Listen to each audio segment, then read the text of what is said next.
Ponsel yang dulu jarang diisi pulsa kecuali bila sedang ada pekerjaan, kini rutin digabungkan dengan kauta internet. Malam yang dulu cuma dipenuhi dengan pemikiran konspirasi, kini juga diisi oleh perbincangan hangat seputar hal ringan di layar sentuh. Karya esai yang dulu merupakan makanan wajib, kini berganti rupa menjadi puisi dan sajak. Jatuh cinta memang aneh. Daya magisnya mampu menyentuh sanubari seseorang. Seseorang itu bernama Juang Astra Jingga.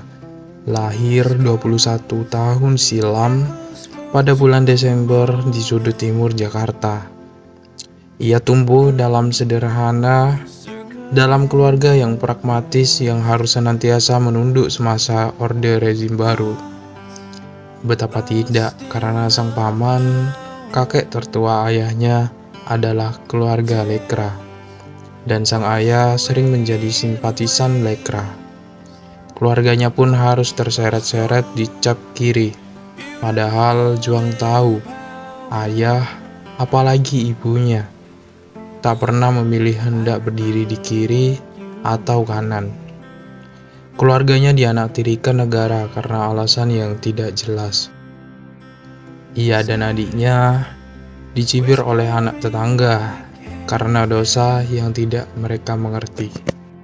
Ibunda Juang adalah wanita sederhana yang senantiasa mengingatkannya agar beribadah dan tak lupa Tuhan. Sesuatu yang lama tidak ia turuti tatkala Juang pergi dari rumah 3 tahun silam. Sehabis bertengkar hebat dengan ayahnya karena perbedaan pendapat, hanya mata ibu yang berkaca-kaca yang memberatkan langkahnya melakukan petualangan gila. Dengan cara menggembel ke daratan Sulawesi, pada akhirnya ia tetap berangkat selepas mengecup tangan sang bunda dan meyakinkan bahwa dirinya akan menjadi seseorang yang berguna. Sebelum pada akhirnya ia menetap di Bangkalan untuk melanjutkan kuliahnya. Hal yang dari dulu ibunda inginkan, sesekali ia menjadi wartawan lepas. Seringkali ia membantu Dude di kedai kopi. 2 tahun berselang, Juang kini mengerti bahwa tidak semudah itu menjadi seseorang yang berguna. Tapi, ibu anak sulungmu sedang jatuh cinta. Segala hal tentang Ana jadi sekumpulan karya sastra yang wajib dibaca dengan hikmat. Apa kabar? Sudah makan belum? Dan lagi apa? Menjadi kembang pembuka membawa mereka pada obrolan menjelang tidur. Tidak jarang pula Ana bercerita soal kuliahnya, soal ibunya, bahkan seseorang pacarnya. Iya, pacar. Betapa Juang iri pada seseorang yang mampu menjadi bejana gadis itu menaruh hati. Tapi, ia selalu menguatkan dirinya sendiri dengan kalimat, apalah arti sebuah status? Di negeri ini, selama bendera kuning belum berkibar, maka masih ada harapan. Kendati ia sadar, terperangkap dalam zona pertemanan adalah hal yang menyebalkan. Dan juga paham permasalahan bukanlah soal timbal balik. Apa yang kita berikan belum tentu sama dengan apa yang kita terima. Beberapa mimpi memang harus tetap menjadi bunga tidur, bukan untuk diwujudkan, hanya untuk dijadikan penghias malam. Beberapa rindu memang harus dibiarkan menjadi rahasia, bukan untuk disampaikan, hanya untuk dikirimkan lewat doa.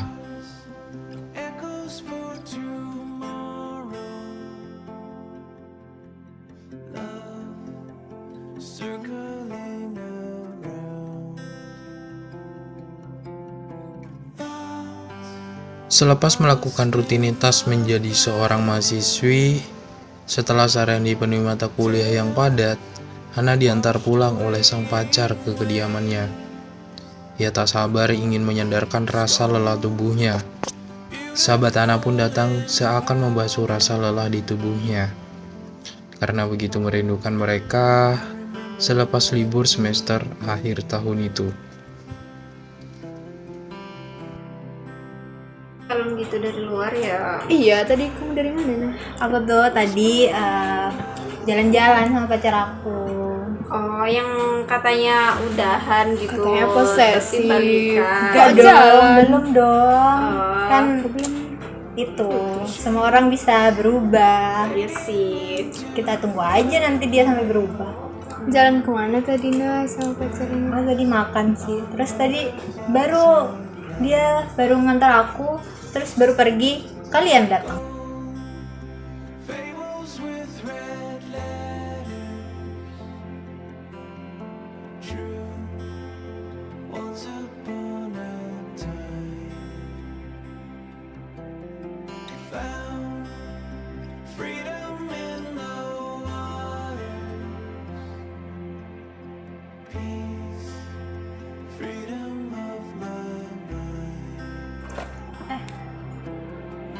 Siapa Aduh, tuh? siapa tuh? Ini loh, ada anak yang pindahan dari Jakarta pindah ke UTM, terus sekelas sama aku. Terus kalian tahu di kelas itu dia tuh kayak aduh perhatian banget aku, kayak dia langsung datang duduk di samping aku gitu. Padahal kan kursi-kursi yang lain tuh kosong gitu, tapi dia di samping aku. Terus sekarang kita lihat chatnya. Mungkin kayak pandangan pertama gitu gak sih? Sejadi ya. Namanya siapa? Juang namanya Oh, Juang. Juang. Innocent as starlight, veil spread against the moon. Terus Saya ingin mengajak kamu ke suatu tempat. jalan. Juang akhirnya memberanikan diri mengetik kalimat tersebut. Caranya ya. Setelah hampir 1 bulan berkenalan dengan Ana. Kemana? Tanya gadis itu. Ke kedai kopi, balasnya cepat. Kenapa harus kedai kopi? Gimana ya? Lama Juang membiarkan kedua jempolnya melayang. Iya. Sebelum ia kembali mengetik, Enggak apa-apa. ingin rasanya menjelaskan tempat itulah sih kalau kata yang pertama kali mempertemukan dengan gadis selagi pacarmu nggak tahu yang kan? masuk ke dalam hidupnya tanpa permisi itu. Namun sebelum Tapi kan Juang jahat membalas gak pesan sih? itu, Ana langsung membalas, "Oke, Ya udah ya. aku mau. Tapi aku mau sih. Tapi ini bukan kencan loh ya." Ucapan Juang hanya membalas dengan titik 2 dan tutup kurung. Padahal di kamar kosnya, ia sedang melompat-lompat kegirangan. Pada minggu yang cerah, selepas tadi pagi, Ana menghabiskan waktunya bersama sang pacar, dan Juang menghabiskan waktunya berbincang bersama para sahabat perkara rencana pendakian ke Slamet. Juang datang ke kediamannya Ana di Gili Timur. Ibu berusia 40-an duduk di beranda rumah menyambut kedatangan Juang dengan penuh antipati.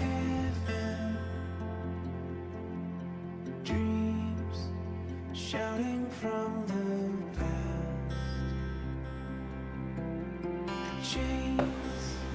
Waalaikumsalam. Wajahnya tidak secerah langit Bangkalan, senyum Juang tak dibalas sama sekali. Ya udah, duduk aja, Mas.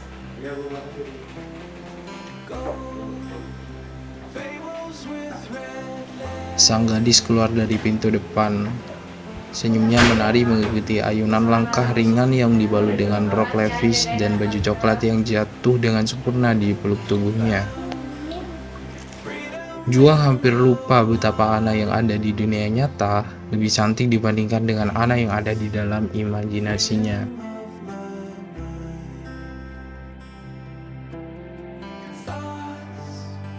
lost in the flowers, tales washed away. Mereka pun melaju menggunakan sepeda motor tua yang tidak didesain mengebut. Juang menyorot langit sambil berdoa. Tak ada awan yang bermain-main di angkasa. Mereka pun beranjak menuju sebuah kedai kopi yang bernama Kopi Joy, atau biasa Juang memberi nama julukannya sendiri, yaitu Ruang Imajinasi. Ruang Imajinasi berada di dekat kampus yang dulu juga merupakan langganan Ana dengan kawannya. Ruang Imajinasi memanjakan pecinta kopi dengan kopi-kopi eksotis dari berbagai daerah di Indonesia. Imajinasi juga menyajikan berbagai jenis kopi kekinian yang disukai khalayak muda pada umumnya. Tapi saya pribadi suka kedai ini karena nggak riuh dan harganya manusiawi. Hehehe. struggling with roots. So tattooed in a garden, feet firm on changing ground. Scars, echoes for tomorrow. Dinyalakannya sebatang kretek yang ia keluarkan dari saku dompet. Lalu dihisapnya dalam-dalam. Baru satu isapan Ana pun langsung berucap, "Jangan curi udaraku." Sang Juang pun sempat kebingungan dengan apa yang diucapkan oleh Ana sebelum pada akhirnya ia mengerti apa maksud dari si Ana. Selepas proses peperangan antara otak dengan hati, tangan Juang pun mendarat di tangan Ana. Lalu Ana pun menatap heran si Juang dan secara perlahan Ana melepaskan tangannya perlahan-lahan. "Aku kan sudah bilang, bukan kencan." "Saya tahu, karena tangan saya saja yang bandel." "Kamu sadar kan, aku udah punya pacar." "Apa perlu kamu membohongi hatimu sendiri?" "Maksud kamu itu kan hanya teman aku. Aku ikut kamu karena murni ingin ke kedai." "Kamu bilang sama pacarmu kalau kita bakal pergi berdua." Gadis itu pun diam kecurian kata. Perbincangan belum selesai, sahabat Juang si Dude, seraya pemilik kedai ruang imajinasi datang mendatangi si Juang. Seakan memecahkan rasa canggung di antara keduanya.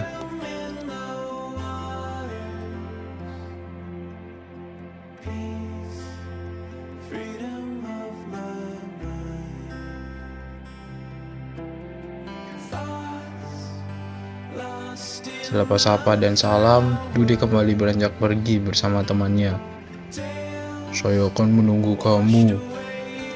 "Menunggu aku supaya?"